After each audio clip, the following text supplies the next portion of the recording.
கர்த்தருக்கே மகிமை உண்டாவதாக. நம்முடைய ஆண்டவரும் உலக இரட்சகருமாகிய இயேசு கிறிஸ்துவின் நாமத்தில் உங்களை அன்போடு கூட வாழ்த்துகிறேன். இயேசு கிறிஸ்து சிலுவையில் மொழிந்த 6ஆம் வார்த்தை அர்ப்பணிப்பின் வார்த்தை. யோவான் எழுதின சுவிசேஷம் 19வது அதிகாரம் 30வது வசனத்தில் பார்ப்போம். இயேசு காடியை வாங்கின பின்பு முடிந்தது என்று சொல்லி தலையை சாய்த்து ஆவியை ஒப்பு கொடுத்தார். ஆழமாய் சிந்திப்பீர்களானால் கிறிஸ்து சிலுவையில் மொழிந்த 7 வார்த்தைகளும் தேவனாகிய கர்த்தர் ஆதியாகமம் 3வது அதிகாரத்திலும் ஏசாயா தீர்க்கதரிசி இந்த 7 வார்த்தைகளை குறித்து 53வது அதிகாரத்திலும் சொல்லியிருக்கிறார். கிறிஸ்து ஏன் இந்த உலகத்திற்கு வந்தார்? எதை முடித்தார்? காளை ஆட்டுக்கடாக்களின் இரத்தம் ஒருபோதும் ஜனங்களுடைய பாவத்தை மன்னிக்காது என்று தெரிந்தவுடன் குற்றமில்லாத இரத்தம் சிந்தப்பட வேண்டும் என்று தேவன் தம்முடைய ஒரே பேரான குமாரனை இந்த உலகத்திற்கு அனுப்பி தந்தார். அவர் சிலுவையிலே மரித்து நம்முடைய பாவங்களையும் அக்கிரமங்களையும் மன்னித்தார்.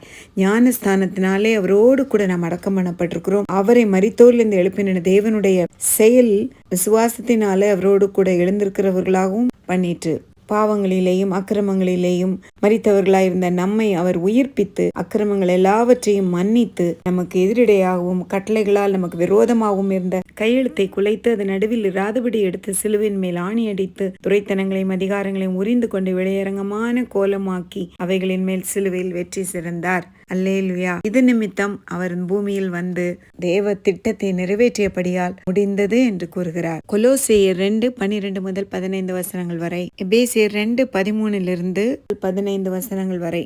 முன்னே தூரமாயிருந்த நம்மை இப்பொழுது கிறிஸ்து இயேசுவுக்குள் கிறிஸ்துவின் இரத்தத்தினாலே சமீபமாக்கி சட்டதிட்டங்களாகிய நியாயப்பிரமாணத்தை தம்முடைய மாம்சத்தினாலே ஒழித்து இருதரத்தாரையும் தமக்குள்ளாக ஒரே புதிய மனுஷனாக சிருஷ்டித்து சமாதானத்தை அருளினார். பகையை சிலுவையில் கொன்று இருதரத்தாரையும் ஒரே சரீரமாக தேவனுக்குள் ஒப்புரவாக்கினார். இது நிமித்தம் நாம் பிதாவினிடத்தில் சேரும் ஸ்லாக்கியத்தை பெற்றிருக்கிறோம். ஆமேன். தேவ சித்தத்தின்படி தேவனுடைய இந்த திட்டத்தை நிறைவேற்றினபடியால் சிலுவையில் வெற்றி சிறந்தபடியால் கர்த்தராகிய இயேசு கிறிஸ்து முடிந்தது என்று கூறுகிறார். ஆமேன். மாத்திரமல்ல, கிறிஸ்து நியாயப்பிரமாணத்தின் முடிவாயும் இருக்கிறார் என்று ரோமர் 10:4 சொல்லுகிறது. நம் இயேசு விலக்கிரயம் கொடுத்தார் என்று ஒரே வார்த்தையில் சொல்லுகிறோமானால் கர்த்தர் எவ்வளவு பெரிய சிலுவை மரணத்தின் நிமித்தம் அவர் தேவ திட்டத்தை நிறைவேற்றி உலகமெங்கும் சென்று ஊழியம் செய்து 3 வருஷ காலம் முழு கிரயம் செய்தார் என்று சொல்லுகிறோம். அவர் நியாயப்பிரமாணத்தின் முடிவாயிருந்தார். இருதரத்தாரையும் ஒன்றாய் சேர்த்தார். அல்லேலுயா. சாத்தானின் கிரியைகளை முற்றிலுமாய் அழித்து போட்டார்.